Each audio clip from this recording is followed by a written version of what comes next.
Gary Burton with Nevada Now, the president. Eva Love is our vice president outreach. I'm just looking at the pictures of who's here. Madalena Robertson, vice president media, and she does all of our website work and graphics and also helpful.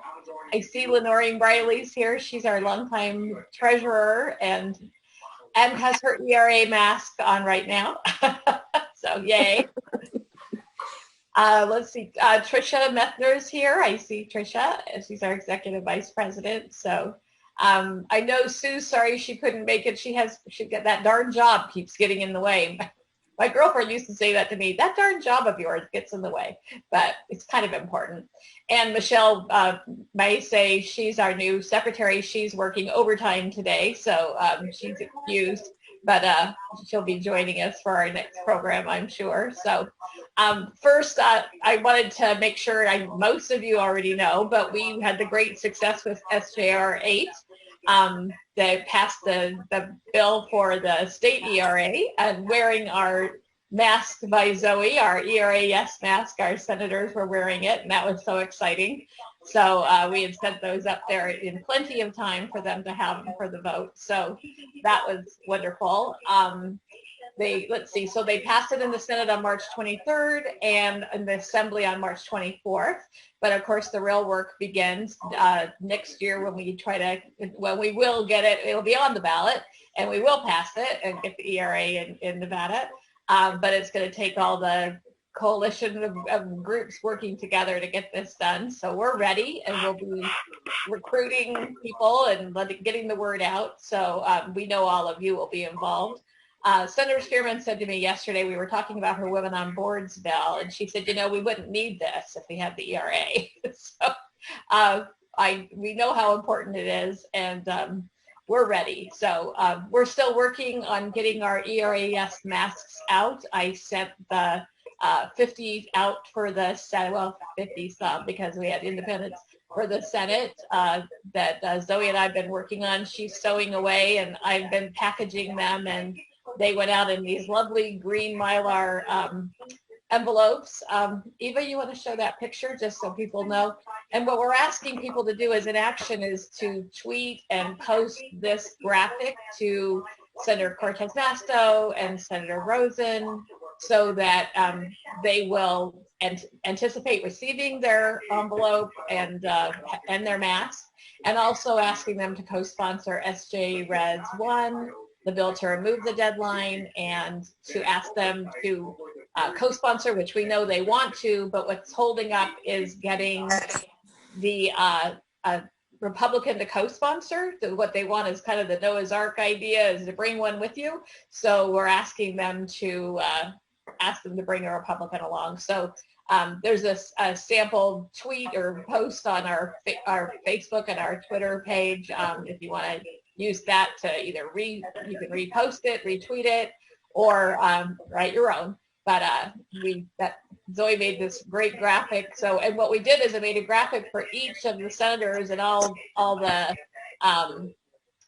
50 states that have. We're sending them to Democrats right now. Katie with Vote Equality is sending them in a package for the Republican senators, and then I think I'm working on getting some addresses. We're sending them to their home addresses because that's what worked with the Congress. When you saw, most of you heard it, that the Congress passed the bill and what is it now, Zoe? 17 is it comes to mind. They passed it and they were wearing our masks, and it was big. Thank you. And it's the gift that keeps on giving, because every time there's any media on the ERA and passing it in the House, there's our masks. So it was a great success. We were really proud of ourselves, and so we want to keep that going. We've sent them out to some of the MSNBC media. We're going to tweet out something, watch for your envelope, because we think they'll, hopefully they would have already received them, but we wanted to start talking about the ERA in the media, and they just aren't as much. So anyway, that's, as you know, one of our big actions we've been working on. So let's see, I think that's all my notes on our, we're going to put some links in Madalena is going to put all my links in there, but our legislative committee, this is a a program that our committee is really, we're just devoted to this AB 224. So that's why we're having a kind of a pop-up meeting today. If you want to join us in our legislative work, you could email info@nevadanow.org for our committee. We're meeting like once a week to look at all the bills that we're supporting. And then we're going to put a link in the chat for the website link for our committee. Has a lot of information on how you can get involved and help out. So, and then our next program is April 11th. We'll be joined by Safe House, Shade Tree, and Safe Nest to talk about how they're doing in the pandemic, providing domestic violence services, and kind of get an update on how that's going, since our program we had on Mother's Day last year was right when the pandemic had started. And we know we've got a lot more, they've got a lot more information. It became much more awful than they call it, like the second pandemic with the domestic violence. And Jerry, be sure you mention that it's at 10 o'clock in the morning, not 4 o'clock. It's going to be at 10 o'clock in the morning. We're working around some schedules for people. So it is April 11th at 10 a.m.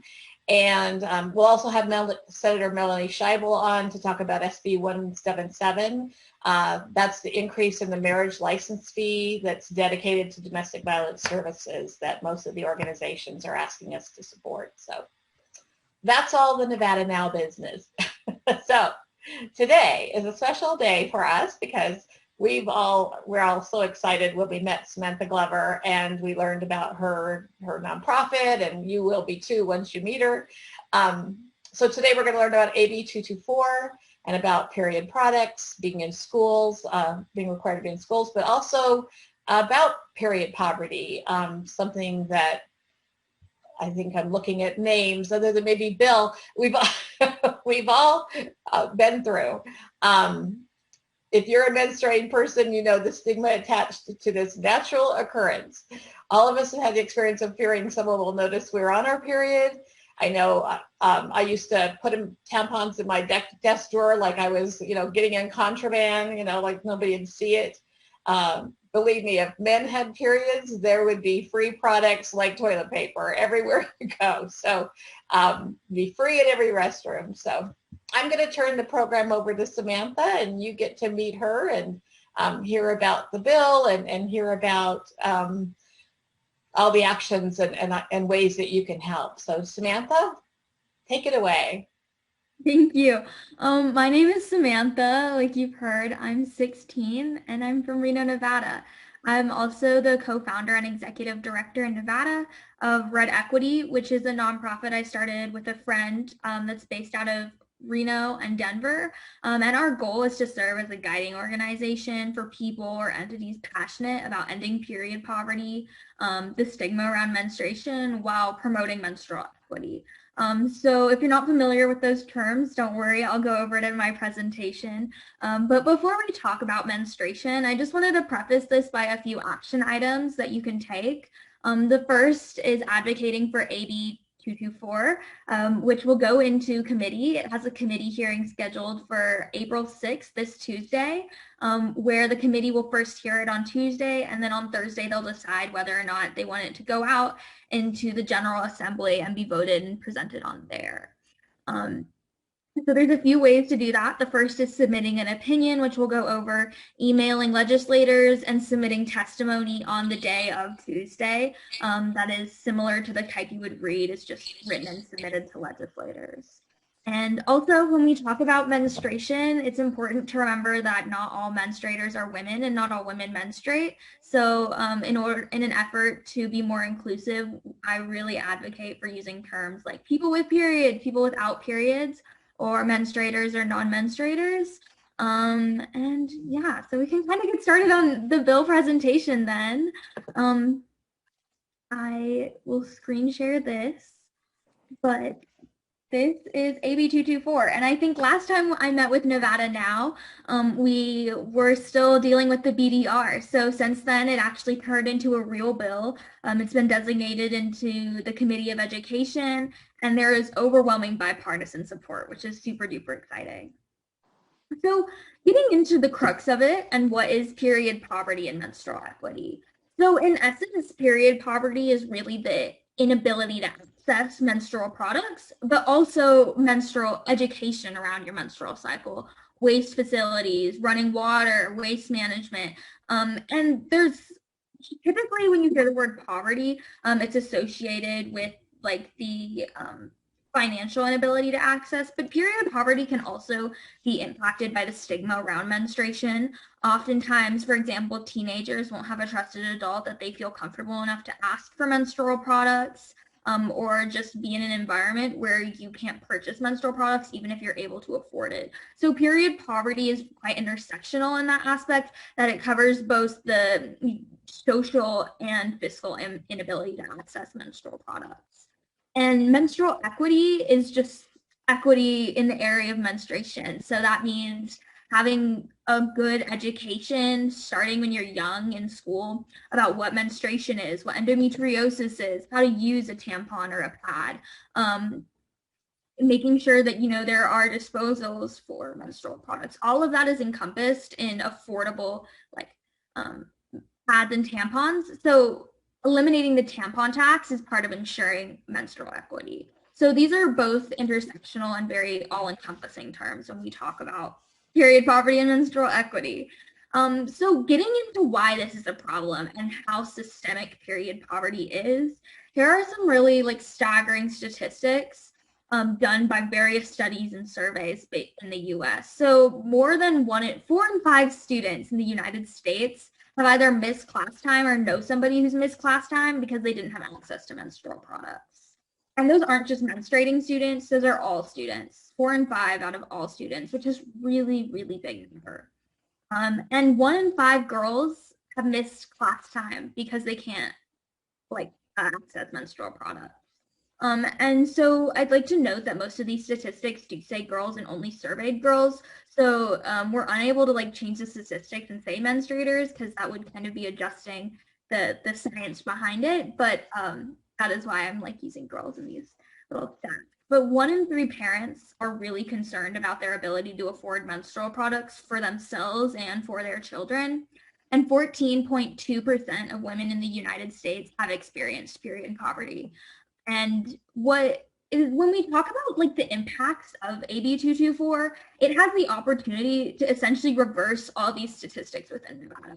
Because providing menstrual products inside school bathrooms is essentially the solution to almost all of these statistics and problems that that are on this slide.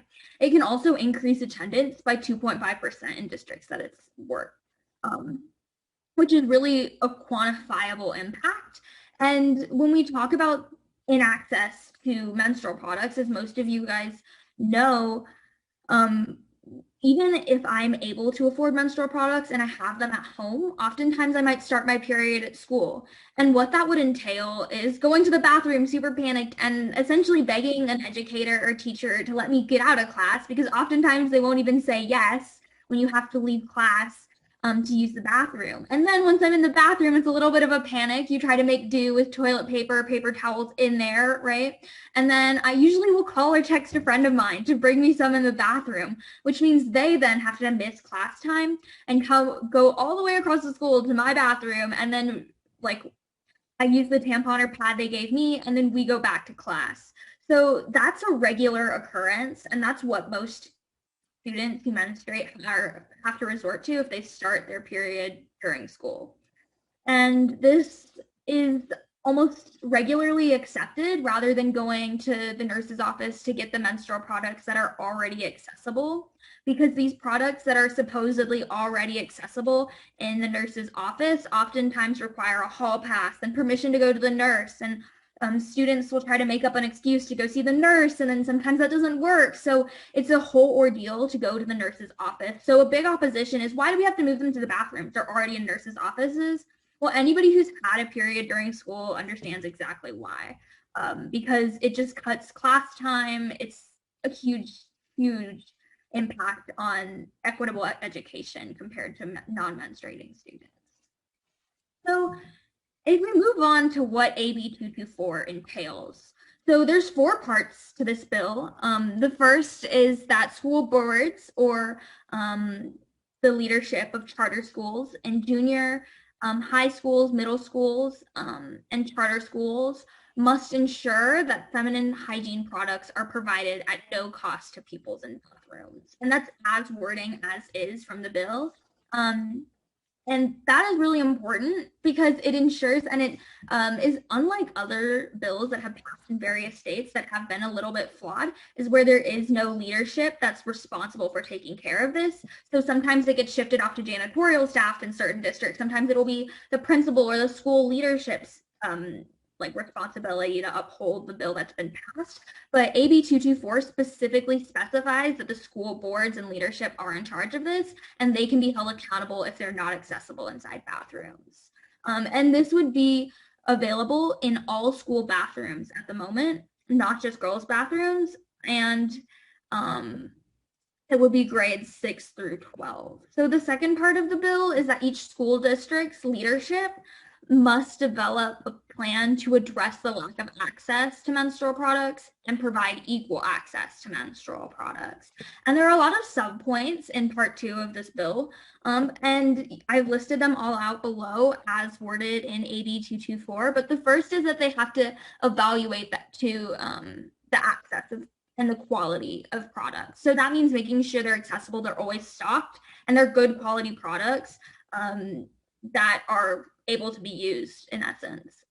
They also need to develop a method to evaluate the effectiveness of this plan. Is this plan going to work? And instead of just making it a cop-out or having a scapegoat, which sometimes happens in policy that's passed at the state level regarding, as you guys know, with other feminist issues, this really ensures accountability is the plan and making sure that there's a metric to evaluate the success of the plan. And of course, it has to be evidence and solution based. And it will also, this is a big part that no other state has passed. And that would be outlining how the school district will ensure access to feminine hygiene products regardless of affordability. And the key word here is destigmatize the need for feminine hygiene products. There's no policy in the United States that's ever been passed that focuses on destigmatization of menstruation. And this clause in this plan requires schools to incorporate it into their curriculum, into their sex ed curriculum, that they're destigmatizing menstruation. And that may look a little bit different and it may seem quite performative on the surface level, but just having this policy as a precedent for any other state that passes or attempts to pass period poverty legislation is a really big step in destigmatizing. And then finally, they have to outline any curriculum. So that means essentially part of their sex ed curriculum, districts may be interested in showing what the dispenser looks like, what it's for, and how to use it, and how to use the products that they stock. And then the third and fourth part is that this plan must be developed and submitted to Legislative Council Bureau by on or before February 1st of each year that we have a legislative session, which means each numbered year, so that legislators can review it during legislative session and make amendments to the policy or propose another bill that will be a follow-up bill based on these plans that have been instated and created in school districts in Nevada. And the fourth part of this bill just really outlines what products entail as being feminine hygiene products. So that means without limitation, pads, tampons, or other products used in connection with the menstrual cycle, which leaves the option open to providing constant access to other products. And, there's such things as menstrual cups. So it really leaves the door open for progressive action in the future after the bill is passed. So when we talk about legislative precedent for this bill, because oftentimes period poverty is so stigmatized that it will go under the radar when legislation is passed, or people are just uninterested in talking about it. So actually, it sounds super progressive on the surface because this bill is, but Nevada would not be the first. Virginia, California, New Hampshire, New York, and Illinois have all passed laws to different degree, ensuring that schools provide free period products. So in California, that looks like all Title I schools have to provide free period products inside bathrooms. Virginia requires all period products in all school bathrooms, 6th through 12th grade.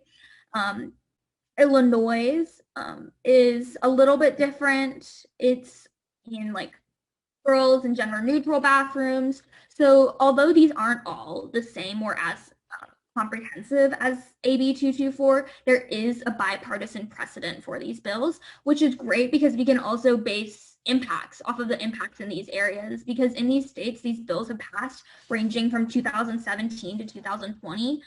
So there is quite a window of availability for data, because we have a lot of questions about, well, what if these get tampered with? Do people steal them? What is this going to look like? How do we install these? And since Nevada would not be the first, there's a solid precedent we can follow based on data. And the data is really good from these places. That's how I've had the statistic of it increases attendance by 2.5% is simply installing these dispensers. You can also see that there hasn't really been any problems with tampering, damage, or theft from these containers. And specifically, AB 224 is modeled directly off Virginia's SB 232, which passed in January of 2020. So Virginia's SB 232 required all schools to provide free menstrual products. And the way it was introduced was actually that schools where 40% of students require free or reduced lunch are required to provide free menstrual products. It went into their state senate, and they actually amended it to be even more progressive and require all schools, regardless of free or reduced lunch status, which I thought was really exciting and a really good landmark precedent for how important legislators can realize and how they have the ability to take action regardless of the R or D next to their name. Because SB 232 in Virginia passed unanimously with bipartisan support. And there's a very similar bill to AB 224 that's actually in the legislative process right now in Washington, which is HB 1273.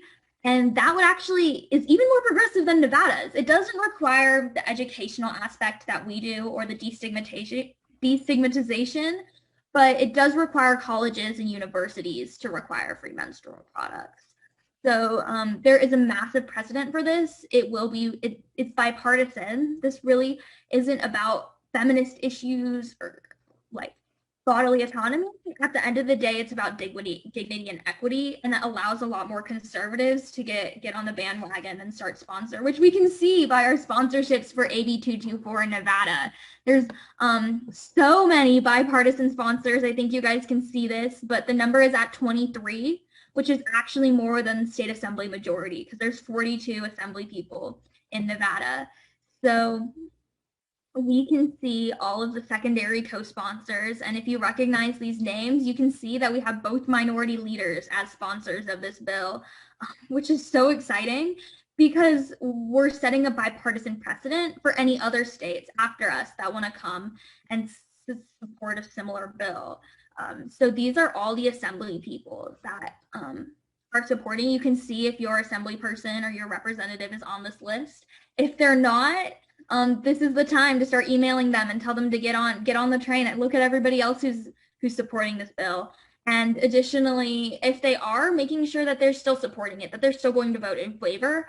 So this is just a good reference point, and we can definitely apply more pressure to representatives that aren't on this list yet. So that's all I have prepared for the presentation, but I do have a lot more that I can share about the bill, other legislative precedents, or what it would actually look like in installation, if anyone has any questions about that. Well, that was just amazing. And every time I hear you, I learn something new. And I know the number one question I heard from people is, what was I doing at 16? Was I doing a presentation for a bill, and be getting ready on Tuesday to do it in front, for the bill. You're just amazing. And Nevada now is so excited to introduce you to everyone, and we've adopted you. Anything you need from us, yes, we are there. So we'll be putting links in. I think Madeline already did, on how you can be found on Instagram and Twitter and your website. And she has an Amazon wish list for her nonprofit. That's on there.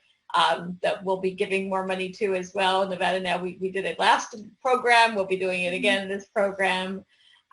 So I'm just amazed. But one of the things, we'll ask, see if I have any questions, but we have a chapter in Massachusetts now that's been really involved with period poverty, and they've put together a coalition of groups in Massachusetts that work on this issue. And I think that would be something we need to do.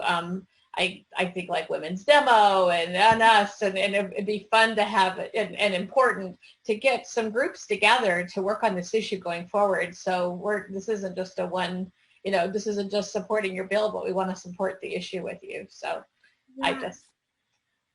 Absolutely, because Nevada has taken the first steps. We no longer have a tampon tax, but this bill is only the next step, because after that we can work on prisons and making sure incarcerated menstruators have equitable access to period products, and going even beyond that about our unhoused friends who don't have access to menstrual hygiene or washing stations and whatnot. So there is so much here to work on that I think a coalition would be incredibly beneficial. But yes, grill me guys with questions. I have been practicing for the hearing and committee. So I know Donna has her hand up. She's ready. Yes, Donna. When preparing our testimony, I noticed the bill uses feminine hygiene products. Should we be using that language, period products, menstrual supplies? Should we standardize our language? So that's a really good question. Personally, I'm not a big fan of the word feminine hygiene products because I think it's not great. It identifies, menstruation with the idea of being feminine, but at the same time, it also is almost like people avoiding the word using menstruation or period products by just saying, oh, it's feminine hygiene products, right? So I encourage you in your testimony to actually use the real words like period product, tampons, and pads, and don't hesitate to be bold about that, because I think there's something really strong and really empowering about being able to call into an assembly session and talk about periods and tampons and menstruation without hesitation. But yeah, we were unable to change that. I worked with Assemblywoman Duran, but LCD is just so busy they couldn't change the wording after it was submitted. So we just kind of got to ride with that one. But when our conversations and advocacy, we still like to use period products. Not even encourage you to use period products in menstruation. I see Sylvia has her hand up. Hi, oh my gosh, this was so amazing. So amazing. Thank you for inviting me. I'm thrilled by this conversation. I also wanted to let you know that we are enhancing our bill in California. I'm on the coalition in California for menstrual equity. I did do the tampon tax, which was our AB 31, and then I did AB 1989, which was making sure that we didn't have toxins in our products, so that there are regulations for companies to label the outside of products. Right now, we're working on AB 367, and the same thing. It's access in high schools and colleges. And I think that not just a state coalition, but a broader national coalition, so that we can start aligning on what the precedent is in certain states and enhancing that. Because with AB 31, I know in California, we were very careful to align with New York and with what Jennifer Weiss is doing out of New York. And then with AB 1989, we were very careful to align with Women's Voices of the Earth, because they were the ones who set the language for that. So it would be really nice to have some kind of standardized, because I think we could just get stronger and stronger. And I love your leaning into education and destigmatizing. I'm actually working on bills for that in California as well, a separate bill. So I would love to speak with you and get you all connected with the California youth as well. I think that would be very, very strong, a big West Coast effort. Yeah, because Jennifer Weiss is literally my inspiration for all of this. But I think that would be awesome, because that's part of why I wanted to start Red Equity, is not only to create period packages at Red Equity, which are little brown baggies with a little stamp, and inside they contain all the period products needed for one menstrual cycle. So enough pads and tampons, and that's what your donations from the Amazon wish list go to. We also write a card in there that's handwritten that on one side says "With love, Red Equity," and the other side is the risks of toxic shock and how to use tampons. But those are little brown baggies that Red Equity does. But at the same time, I wanted to start Red Equity to sort of serve as a guiding organization for people wanting to take policy changes. And I think that would be super awesome, Sylvia, because when I first started this, I actually have so many fun stories about calling lobbyists that were not pro bono social justice lobbyists, but like coal and mine lobbyists. And they all got very angry with me and whatnot, but I would love to serve as almost like a guiding organization in this coalition for how to start introducing legislation and really guide young people and inspire them that this is possible, right? If you just try. But Oh, absolutely. absolutely. More kudos to you for, I think we all should be starting nonprofits and businesses because that's what it's going to take to change this conversation. So, but it is looking at the mentors and then being a mentor like you're doing. So yes, I would love to speak online and get all connected. That would be fantastic. And I saw also Amy Courtney just pipe in on the chat. And she is big in the endometriosis advocacy world. She just got a proclamation done where she is. She has a nonprofit. And so she's like me, and we also deal with specific pain related to period and destigmatizing all the related diseases so that we can start teaching into body literacy and you know, recognizing symptoms and early intervention to save fertility and ability. But I highly recommend you hooking up with Courtney and getting connected because I think that you guys can do a lot of good work together. Awesome. Great. And maybe Sylvia, you could put some contact information in the chat because we'd like to talk more about that with you as well. So great work. And I see Bill has his hand up. Yeah, hi guys. I know it's kind of funny, I'm the only guy here, but I actually wanted to come to this because of the fact that I grew up with two sisters and a single mom, and I mostly grew up around women, and I never knew anything like this at all. And so I was really interested to learn about it. But what you were saying about destigmatizing, you know, periods in school and everything, Sam, what I wanted to ask was, how would this work with essentially getting teachers on board? Because I've had experiences that male teachers are just, you know, look at it as kind of essentially like a thing they don't want to worry about with their, you know, students. So how would that work in essentially making sure that, you know, teachers know to just let a student go to the bathroom without any issues? So the thing about non-menstruating members on boards who will be making this policy is if this passes, they won't really have a choice, right? That's the great thing about policy is it's a law. They're required to create this plan and required to provide these products. So even if they're apprehensive or they're uncomfortable talking about it, that will become a personal issue of them being uncomfortable talking about the health of their students. And that sounds like something that they need to address within their personal lives because it will be a law and they'll have to be making this plan and they're required to provide these period products for their students. And in terms of leaving class and ensuring that educators do so, I think that's almost a district level thing and that's a district level policy because that's something that we can work on at the district level. I know Clark County schools may be interested, some of their school board members, in almost creating a policy that they have like a no questions asked bathroom rule. And I know that that has been pushed in some districts of Maryland and I think Oregon, where they have like a no questions asked policy rule where they can go and just ask. And then there's no questions asked about menstruation or even hopefully going to the point where menstruation becomes so destigmatized that people or menstruators aren't uncomfortable saying, can I go to the bathroom? I need to go get a tampon. And that should, yeah, so. Okay. And in the chat, I just wanted to point out a couple things. Leanne is McAllister. She helps us on our committee, our legislation committee. She's with the Nevada chapter of American Academy of Pediatrics and supports you.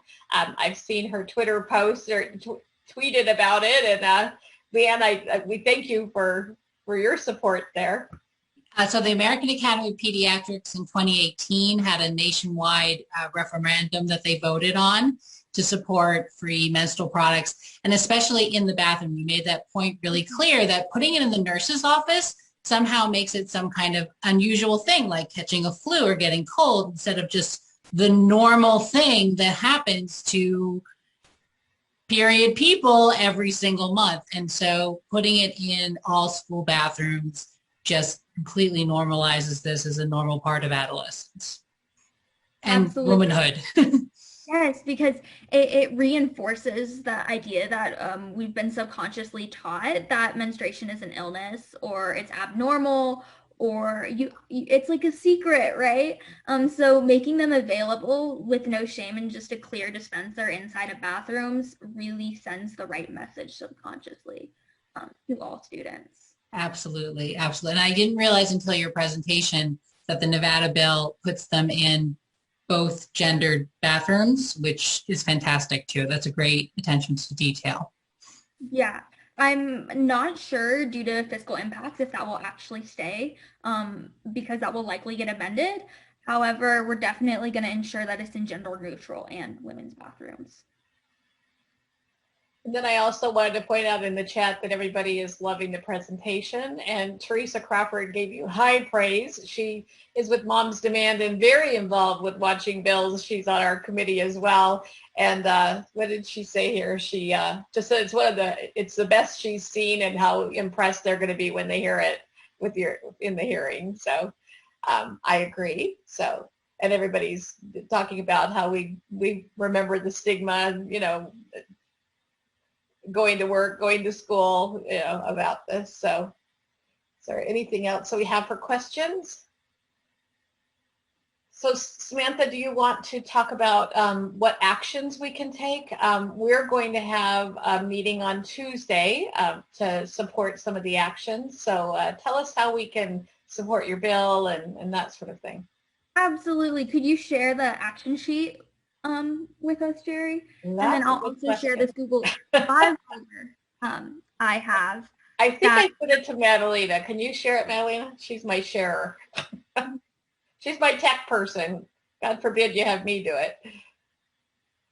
So there are a few ways to really make a difference with this bill. And I just shared a Google Drive folder in the chat that has a link to some example testimonies from students, an outline for an example testimony, as well as instructions on how to testify. So there's two ways that you can testify for the bill. The first is to call in and read your testimony. However, I think we're trying to reserve those 12 spots or so we have because of the limit for high school students who are directly impacted by this right now, unless maybe you're an educator or a doctor who can also provide a different perspective on the dire need of this, because it really just impacts high school and middle school students the most.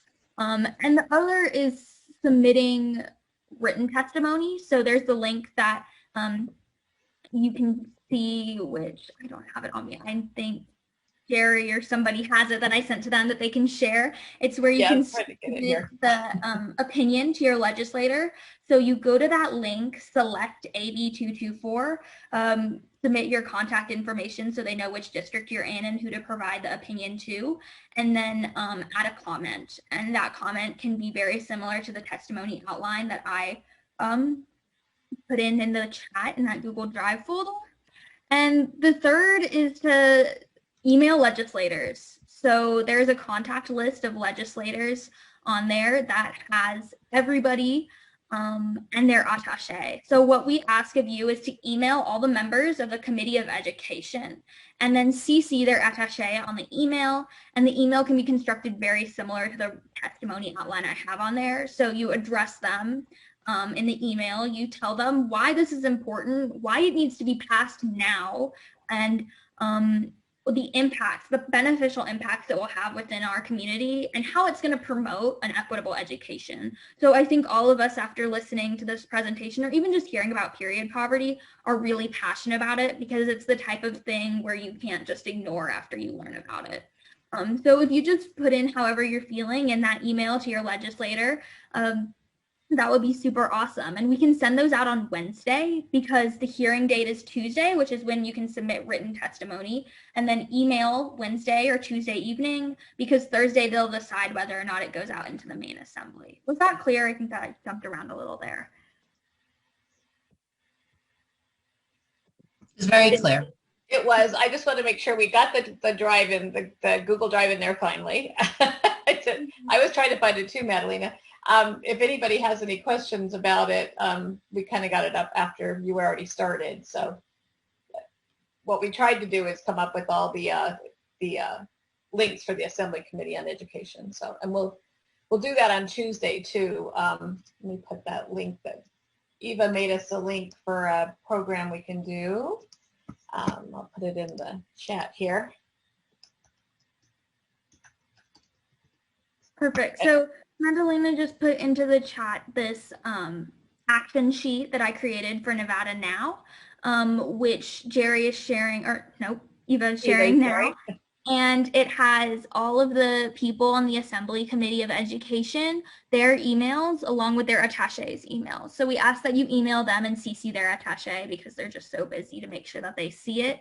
There was a link to leave your opinion, which is where you submit and select the bill. And then below that, you can find out your legislator if you're not sure. That's super easy. You just enter in your address and then figure out who your representative is, email them, and then CC the attaché.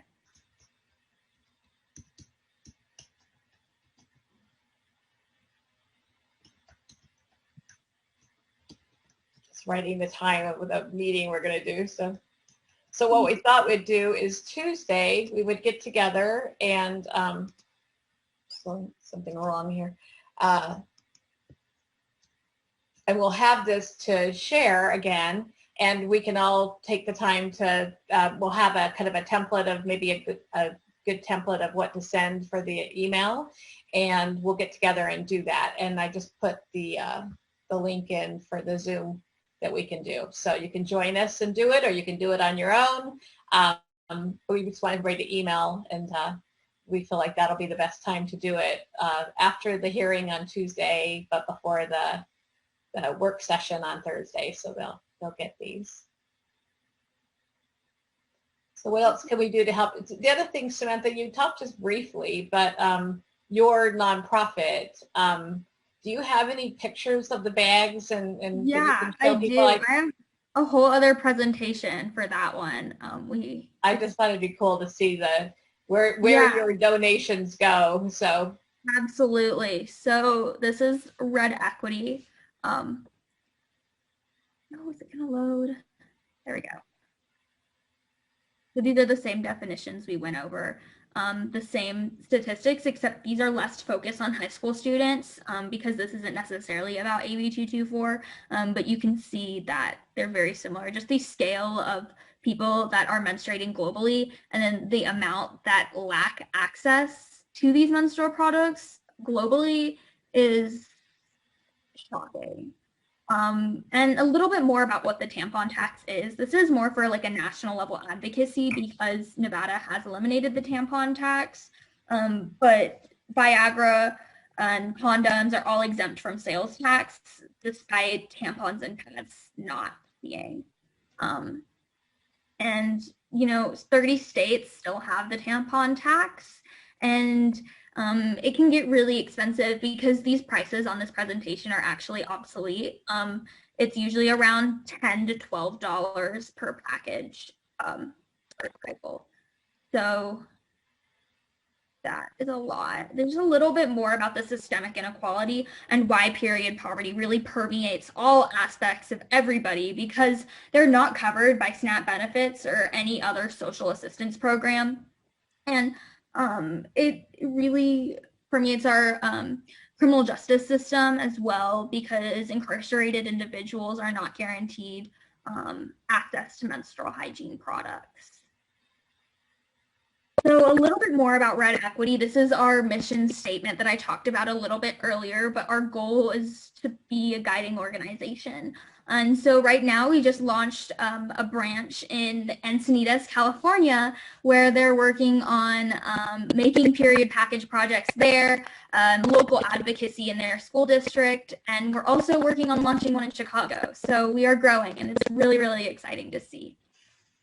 And so here are our specific goals in the Nevada and just nationally for Red Equity. We want to ensure that there's educational accessibility, which means making sure there's permanent access in places of education to period products, because I believe, it's like my personal thing, is nobody should ever miss school because they can't afford menstrual products or they don't have access to tampons. Legislative accountability, so that means systemic policy changes on the way menstruation is handled. And then community distribution. So I talked a little bit about it, and I'll have some more pictures at the end of this presentation about our period package projects. There's one going on in Encinitas, and that's what they're focusing on, as well as what we're running in Reno. Today, we've raised over 15,000 period products for our period packages, and we distribute them through women's shelters. There's this thing in Reno called the Reno Burrito Project, which is an organization of people who go directly to the streets in Tent City and provide burritos to anybody who needs them. So we usually partner with them in providing these products. And then finally, and a big thing is ending the stigma around menstruation. And that happens in daily life by avoiding euphemisms like Aunt Flo and calling it what it is, right? It's menstruation, it's a period. And talking about it, and no longer really hiding period products way deep under the sink or sticking them in your sleeve when you're walking to the bathroom. It means being like unapologetically a menstruator, and I think that's something everybody can work on regardless of accessibility to policy or donation drives and whatnot. And so here are some action items. It's no longer a BDR, but this is exactly what we can do is donate to the Amazon wish list, because that goes directly to our period package project and directly to menstruators. Supporting AB 224, normalizing conversations within your life about menstruation, and then finally sharing and following on Instagram. We're going to be opening up a Facebook soon. Jerry has inspired us to reach out to all of you, but we'll be making a Facebook soon. And here are some pictures of our period product distribution. So these are our period packages, and they contain all the products needed for one menstrual cycle. And as you can see, we go directly to Tent City in Reno, along with partnering with some foster care specialists and other organizations. We want to serve as a nonprofit that can help everyone. So anybody who reaches out to us at any time, and we have donations to share, we like to give them directly to them. So that's usually at like a Rayleigh's parking lot or something. I will meet another nonprofit organizer and give them a whole bunch of tampons. And that's how we do our distribution, and that's where your donations go.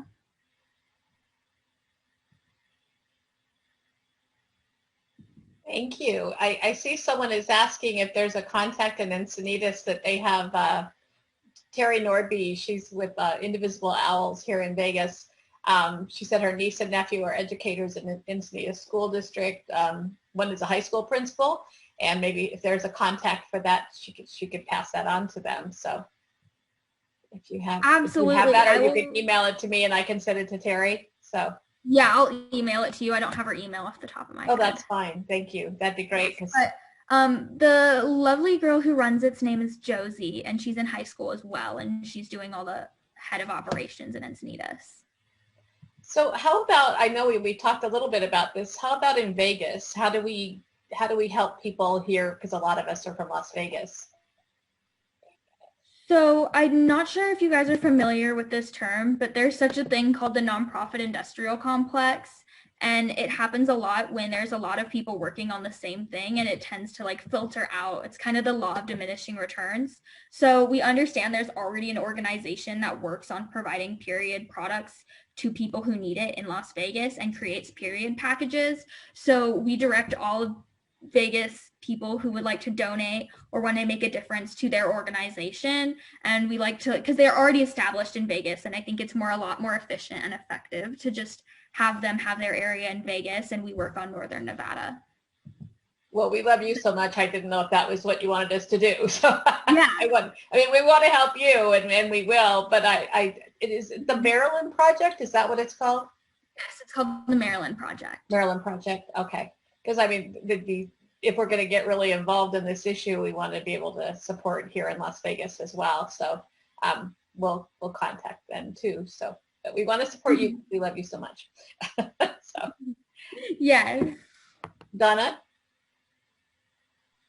I don't know since the pandemic if they're still doing this, but I used to take period products over to Planned Parenthood and they used to distribute them. So I have some contacts there if you want me to reach out to see if they're still doing any of that work and if we can partner, you know, bring them into the fold and partner with them. I know they're supporting your bill.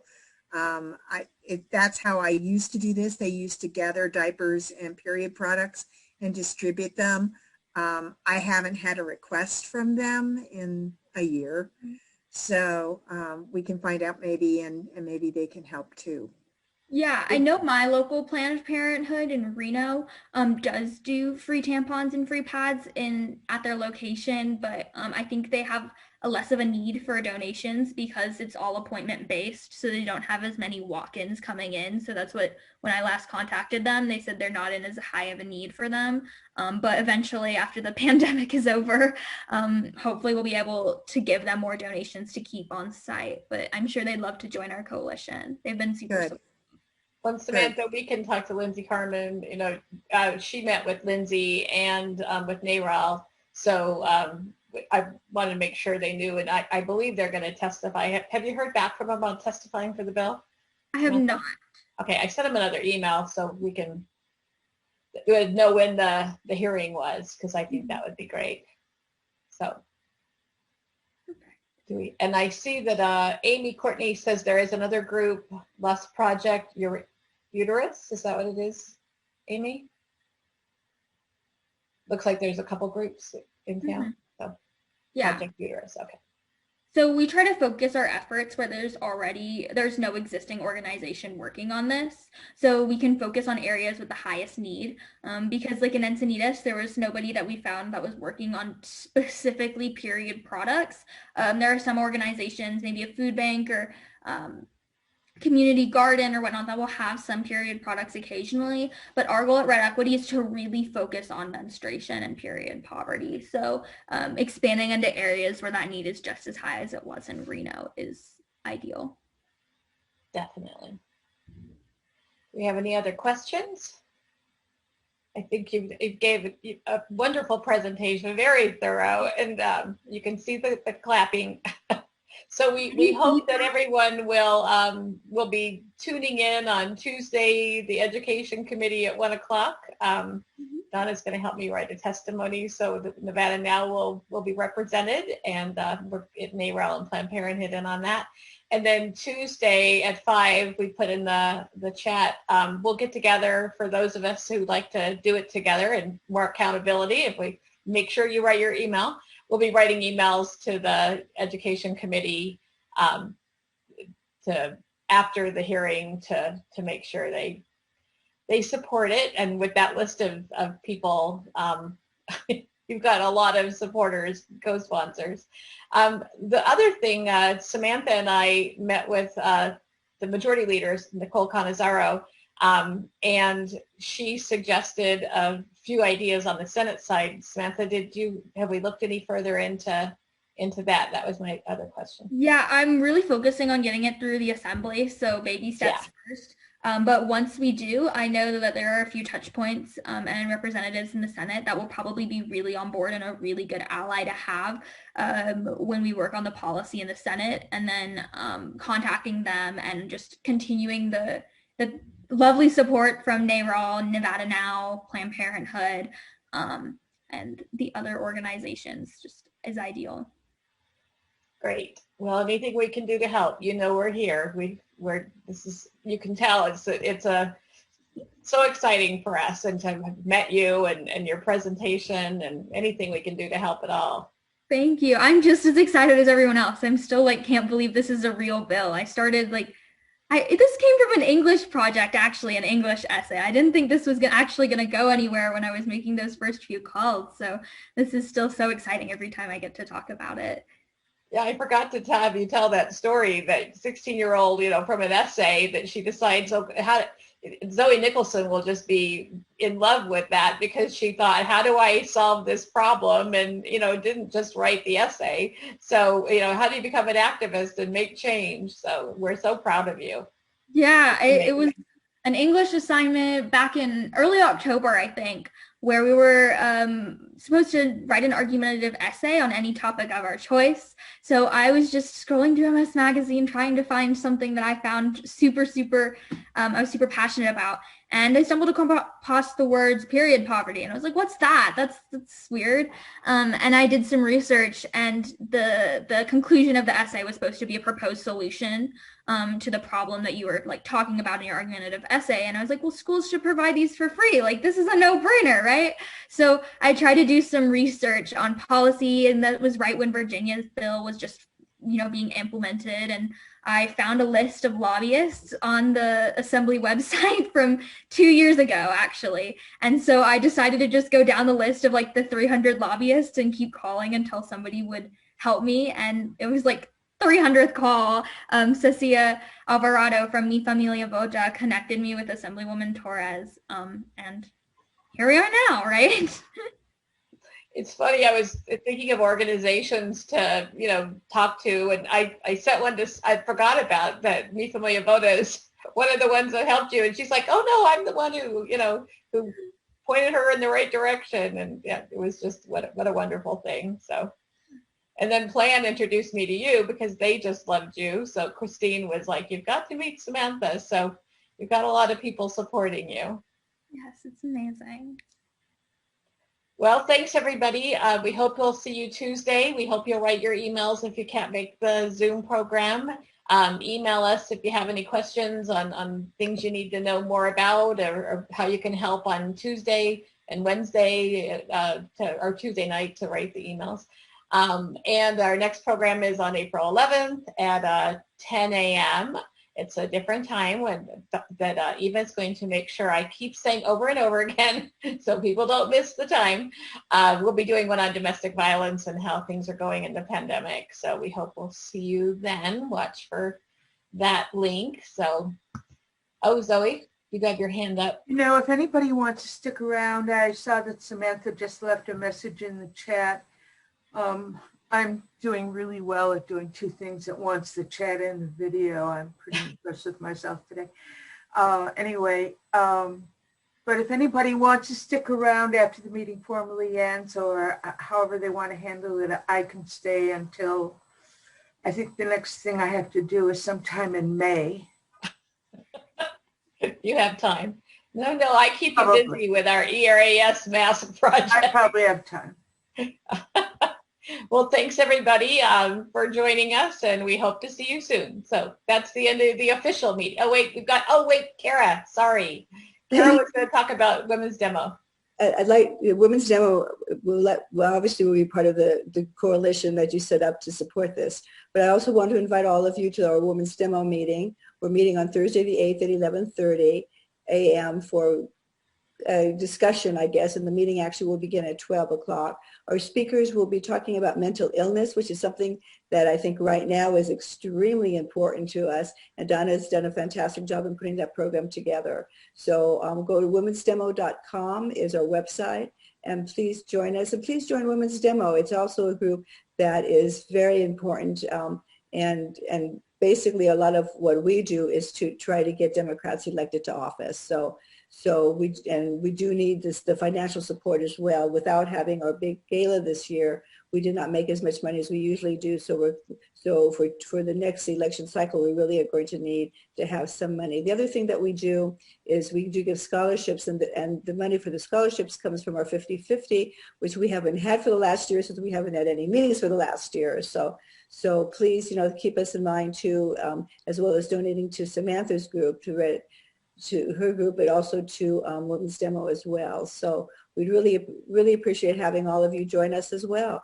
That's our next meeting is Thursday the 8th at 11:30 a.m. And then in May, Don, I believe we're going back to evenings for May and for June. We're going to try to we're doing some evening meetings. We've had some really good luck with that too. A lot of our members cannot come during the daytime, and so the evening meetings are something that Don and I started this year. So hopefully we'll be meeting in person soon, but for right now, we're still looking at Zoom. Thank you, Jerry, for letting me speak. Oh, thanks, Kara. I meant to do that earlier. Thanks so much. Women's Demo is where I went when I first, back in the, I was getting my kids raised and I was getting involved with Lenore with Nevada Now, and I would go to the Women's Demo meetings to meet all the women in the community. And I think of Harriet Trudell and Naomi Malizer were the ones who kind of took me under their wing. And then, now there's all these great women who are doing the same for great mentors. So it's a great organization. Thank you.